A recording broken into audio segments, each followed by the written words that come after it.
அனைவருக்கும் வணக்கம். சக்தியும் நானும் எங்கே கிளம்புறோன்னு பார்க்குறீங்களா? கோட் படம். என் பையன் வந்து ரொம்ப ஒரு வாரமாக கிட்டத்தட்ட ஒரு வாரமாக கேட்டுட்ருக்கான், போகணும்னு சொல்லிட்டு. ரிலீஸ் ஆனதுலேருந்தே கேட்டுட்ருக்கான். கூட்டிகிட்டு போக முடியல. இன்றைக்கி ஒரு சான்ஸ் கிடச்சிது, சரி கிளம்பிடலாமேன்னு சொல்லிட்டு கிளம்பியாச்சு. 3 நாளைக்கு முன்னாடியே டிக்கெட் புக் பண்ணிட்டோம் இன்றைக்கி போகிறதுக்கு. 3 நாளாக ரொம்ப ஆர்வமாக காத்துட்டு இருந்தான், எப்போ வரும் இன்றைக்கி, எப்போ வரும் அப்படின்னு சொல்லிட்டு. ஸ்கூல்லேருந்து வந்ததும் கிளம்ப ஆரம்பித்து, ஓகே வண்டியை எடுங்க அப்படின்னு சொல்லி நாங்கள் கிளம்பி வந்துட்டோம். சரி சும்மா இருக்கக்கூடாது, போன போக்கில் ஒரு 2-3 செல்ஃபியை எடுத்து போடுவோம் அப்படின்னு சொல்லிட்டு அந்த மாலில் செல்ஃபிலாம் எடுத்துகிட்டு இருந்தோம். படம் வேறு லெவலுங்க. மியூசிக்லாம் தெறிக்க விட்டுருக்காங்கங்க.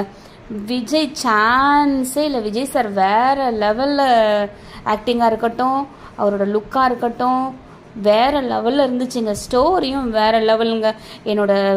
எப்பயுமே ஃபேவரட்டான மோகன் சாரை இப்படி ஒரு கெட்டப்பில் பார்ப்பேன்னு எதிர்பார்க்கவே இல்லைங்க.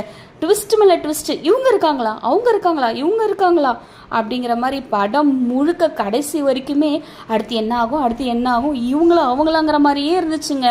படம் வேறு லெவலுங்க. தெறிக்க விட்டுருக்காங்க. நம்ம யோசிக்கவே முடியாது, அந்த மாதிரிலாம் கிளைமேக்ஸ்லாம் இருந்துச்சு.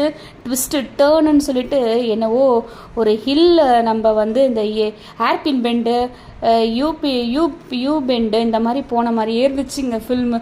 என்ன நடந்ததுங்கிறதே தெரியல, எப்படி நடக்குங்கிறது நம்மளால் கெஸ் பண்ணவே முடியாத அளவுக்கு வேறு லெவலில் இருந்துச்சுங்க. அப்புறம் ஒரு வழியாக படத்தை பார்த்துட்டு நைட்டு 10 ஆகிடும். நான் எதிர்பார்க்கவே இல்லை, நைட்டு 10 ஆகிடுச்சு. சரி இப்போ முடிச்சுட்டு என் பையன் ரொம்ப ஹாப்பிங்க. எனக்கு கோட்டுன்னு கேட்டுருந்தவன் அவன் தான். அதனால் அவன் ரொம்ப ஹாப்பி ஆகிட்டான். நாளைக்கு ஜாலியான மூடில் தான் ஸ்கூலுக்கு போவாருன்னு நினைக்கிறேன். எல்லாம் பார்த்துட்டாங்களாம் அந்த படம். நானும் பார்க்கணும்னுட்டு இருந்தாரு. எல்லாரும் தியேட்டரில் போயிட்டு இந்த படத்தை பாருங்கள், கண்டிப்பாக உங்களுக்கு பிடிக்கும். ஃபேமிலியோடு போய் பார்க்கலாங்க. ரொம்ப நல்லா இருந்துச்சு. தேங்க்யூ.